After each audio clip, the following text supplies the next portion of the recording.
Kia ora. Hello, I'm Philip Duncan and thank you for joining us for our Friday update recorded on the 21st of February. Well, this weekend we are seeing high pressure moving back into the country as the tropics starts to get quite busy. So today's video covers what is happening in the tropics plus the 7-day rainfall outlook for New Zealand. Let's get into it. Let's have a look at the big high. Now, the main feature on the map for the next few days is this big high pressure system over the Tasman Sea. It stretches down south of New Zealand and Australia, but it also stretches right up into the tropics. And you can see these low pressure zones up around the tropical region. Well, part of the reason that they haven't yet sparked into a tropical cyclone is because of the big belt of high pressure just south of the tropical zone, and that is spreading into it.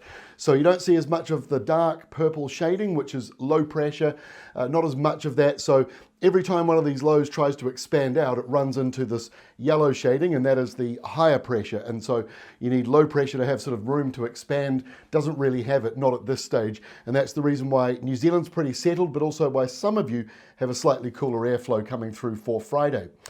Here is the Tropical Cyclone Outlook thanks to the Joint Typhoon Warning Centre. These three circles with the orange show that tropical cyclone development is expected within 24 hours, but it's worth noting that is automated, that it's not a human being sitting there working it all out. This is just the computer modelling working out that there are these low pressure zones. And so sometimes it can get confident of this and then it can back down a wee bit, but these are the ones that are currently the three main zones up into the tropical areas. All three of those could form into a tropical cyclone. So let's get into the forecast. Here is Saturday's setup in New Zealand. High pressure just out to the west over the Tasman Sea. A few showers still coming in with the cooler change around Southland, Fiordland, some parts of Westland, and possibly even coming around to a little bit of Otago. But most other parts of the country are dry, and you might even notice that southerly breeze up around Auckland and Northland, especially if you're in the more coastal zones. Up in the tropics, we've still got all of our low pressure systems. None of them pose any serious threat, but there could be some heavy rain around Samoa, for example, on Saturday. And by Sunday, we're seeing that rain perhaps drifting further in towards Fiji as that low deepens over the top of the Fiji area or just slightly to the north. The other one out here around Rarotonga is also deepening, so we've got those two systems to monitor. But for New Zealand, high pressure, pretty much in control of Sunday. Yes, a couple of showers here and there around the day, but otherwise most places are looking dry. As we kick off next week, now if this map is accurate, and if is a big word because the high pressure zone around New Zealand is really large. It stretches all the way out towards about New South Wales. It stretches all the way east, pretty much off the map, and same southwards. So you can see that high pressure belt goes all the way up into the tropical zone. That limits these low pressure zones from expanding and growing too much more than they are. But again, we're seeing this risk of a tropical cyclone. The modelling for days has been trying to pick it somewhere here, either, mostly around Tonga and out towards Niue, but we are seeing this low further to the west and more into the Fiji area. So worth monitoring. Again, as we go into the start of next week, keep a close eye on those forecasts. It's still likely to chop and change a wee bit. It's a dry day around New Zealand with all that high pressure around us. High pressure is the theme for New Zealand next week. Similar story pretty much in the southeast of Australia. A lot of high pressure coming through at the moment, and it's a little further northwards, which we would expect. They've been quite far south of New Zealand over the past month or so.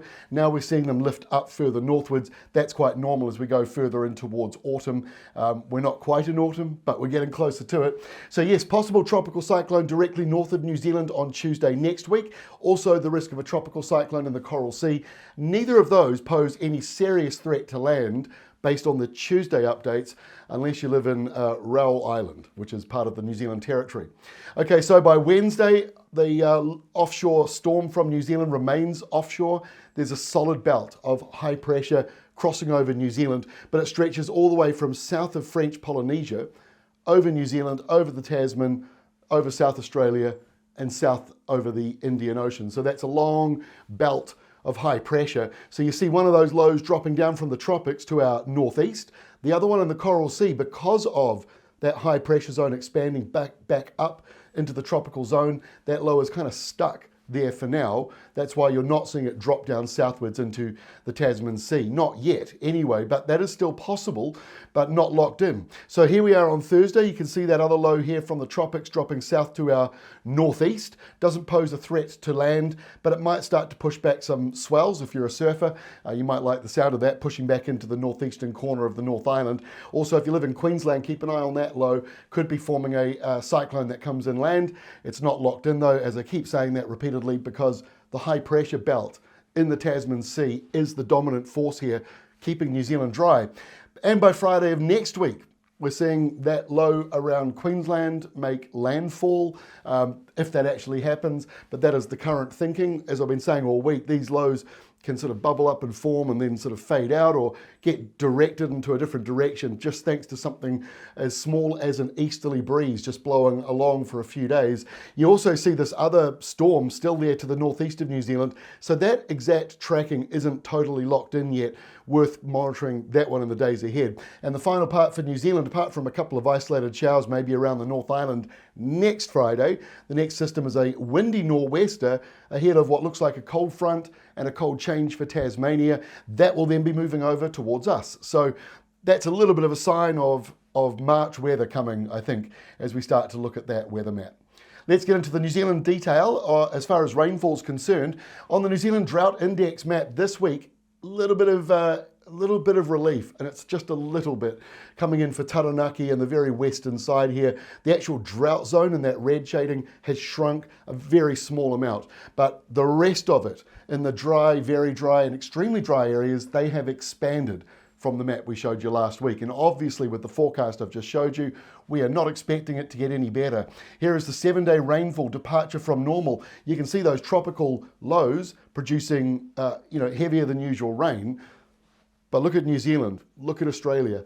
A lot of red, a lot of pink. That means it is much drier than average or a little bit drier than average, but nowhere is looking wetter than average. Maybe Fiordland might be the only part of New Zealand that sees a little bit more rain more than usual. So that's not a great map, and neither is this one if you need rain.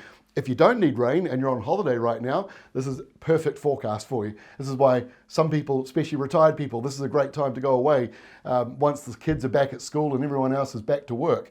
So the forecast is not showing very much in the way of rain. Basically nothing falling for parts of the far north, around Auckland, around Coromandel Peninsula. You aren't likely to be seeing a lot of wet weather in those areas. So you're right at the bottom part of the scale. The only thing that can break that is a thunderstorm or an afternoon downpour where you suddenly get 20 millimetres out of the blue.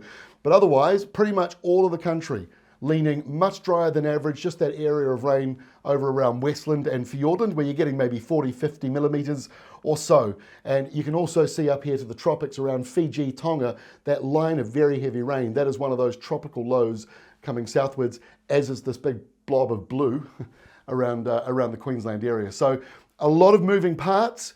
The tropics is energetic. The Southern Ocean's kind of energetic, not as big as it was a couple of months ago, but some signs of it coming back to energy again, back to life. And of course, the big high pressure belt that is keeping much of New Zealand dry, the Tasman Sea area dry, and a large portion of Australia dry as well. That's all from me for today. Have yourselves a good weekend. I'll see you again on Monday.